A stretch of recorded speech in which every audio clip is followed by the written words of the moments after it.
Welcome back student स्वागत करुच्ची Bharti classes को मु आपण मानकर सागर सर सप्तम श्रेणी पिला मानकर भूगोल बहिर प्रथम अध्यायर द्वितीय पाठ अर्थात आपणकर प्रथम अध्याय तीनोटी पाठ अच्छी एवं आम द्वितीय पाठर अभ्यास प्रश्नोत्तर गुड़िक आलोचना करवा जार नाम हूँ पृथ्वीर आभ्यंतर शिला और खनिज। तो विषयटी को आरंभ करने पूर्व अभ्यास प्रश्नोत्तर आरंभ करने पूर्व आपण मैंने चैनल को सब्सक्राइब करनी निज सांग मान सहित ये वीडियो को बहुत मात्रा शेयर करनी जहाँफल से आम चैनल सहित जोड़ी हो पारे।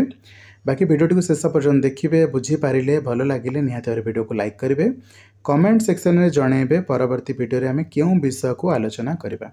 क्लियर अच्छी तो विलंब करवा ना सीधा सड़क प्रश्नोत्तर सेक्शन को जावा। प्रथम प्रश्न कौन पचार निम्नलिखित प्रश्न गुड़िकर उत्तर दियो। पृथ्वी क्यों तीनोटी स्तर द्वारा गठित अटे? तो क्यों तीनोटी स्तर द्वारा गठित अटे ना ऊपर स्तर भूत्वक, मध्य स्तर मैंटल बा मध्यमंडल, भीतर स्तर कोर बा केंद्रमंडल। तो पृथ्वी तीनोटी स्तर द्वारा गठित गोटे है ऊपर स्तर भूत्वक आ गोटे है मध्य स्तर मैंटल बा मध्यमंडल, भीतर स्तर कोर बा केंद्रमंडल। मन रहिबो। परवर्ती प्रश्न को जावा। शिला कौन अटे ना खनिज पदार्थर मिश्रण रे शिला सृष्टि होता है। शिला गुड़िकर रंग आकार और गठन भिन्न भिन्न होता है। बुझीगला। परवर्ती प्रश्न तीनोटी प्रकार शिलार नाम लेख।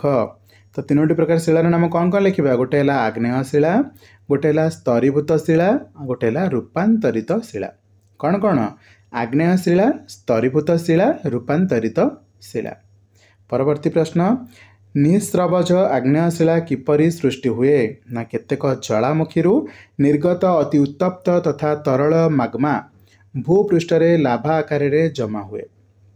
यह शीघ्र अति शीतल और कठिन होई निष्क्रवज आग्नेय शिला रे परिणत हो जाए। बुझीपार। परवर्ती प्रश्न को जावा।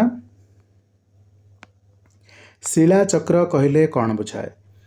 प्रत्येक शिला अनुकूल परिस्थिति रे अन्य एक शिला रे परिणत होता है।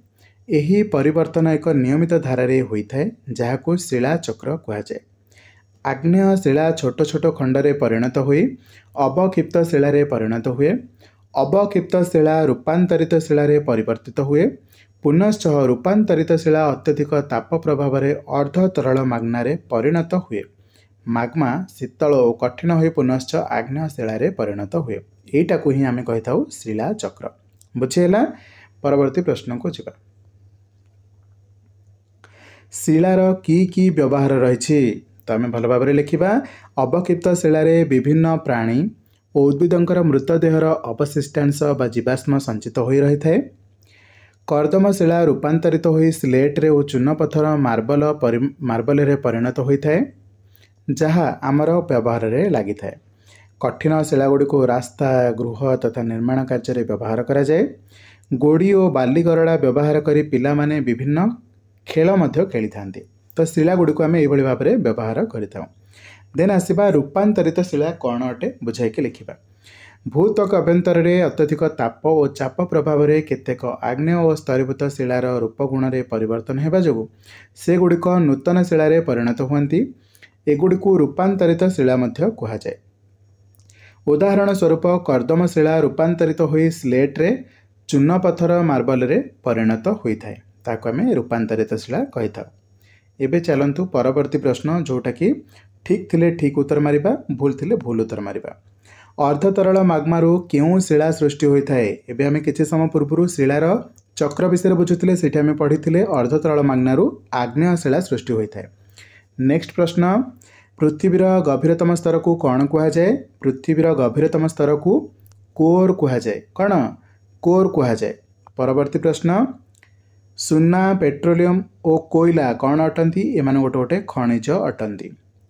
नेक्स्ट क्योंटी जीवाश्म थिबा शिला अटे ना अवक्षिप्त शिलाटी जीवाश्म थिबा शिला अटे। परवर्ती प्रश्न क्यों स्तरटी पृथ्वीर सबुठारु पतला स्तर अटे ना भूत्वक होची पृथ्वीर सबुठारु पतला स्तर। बुझीपारिल। परवर्ती प्रश्न को जावा जोटा कि आपन बहिर शेष प्रश्न ए विषय। स्तंभ दुईटी मध्य संपर्क स्थापन कर। क स्तंभ सहित ख स्तंभ। देखंतु कोर कोर को आम क्या सहित मिलन करवा ना सबुठारु गभीरतम स्तर अटे। कौन एटा? गभीरतम स्तर अटे। ठीक से भली खनिज द्रव्य ना निर्दिष्ट रासायनिक गठन थाए। सेमती शिला रास्ता और गृह निर्माण रे व्यवहृत हुए। ठीक अच्छे कोरटा आम कौटिकार पकईले सबुठारु गभीरतम स्तर रे।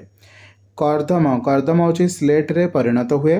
सेमती सियाल सियालटा कौन ना सिलिकन और आलुमिनियम रे गठित। सियाल रो ना रु ही आपण माने जानि परिबे एठी CSI माने होची सिलिकन AL आलुमिनियम रु आसी अछि। तो तार नाम है सियाल जोटा कि सिलिकन और आलुमिनियम रे गठित। तो ये थिला आपण मानकर द्वितीय पाठर सबुतक प्रश्न उत्तर। आशा करुँची भिडियोटी आपको भल लगी तो निहाती भाव भिडियो को लाइक करके ही जी एंड कमेंट रे जनइबे क्यों विषय परवर्ती भिडियो आपण मैंने देखा चाहते। जीवा पूर्व जदि आपण मैंने चैनल को सब्सक्राइब करना चैनल को सब्सक्राइब करने निज सांग मान सहित ये वीडियो को बहुत मात्रा शेयर करने। ओके तो देखा हब परवर्ती video. Thank you so much पिला माने वीडियो को आरंभ शेष पर्यंत देखि रही। जय जगन्नाथ।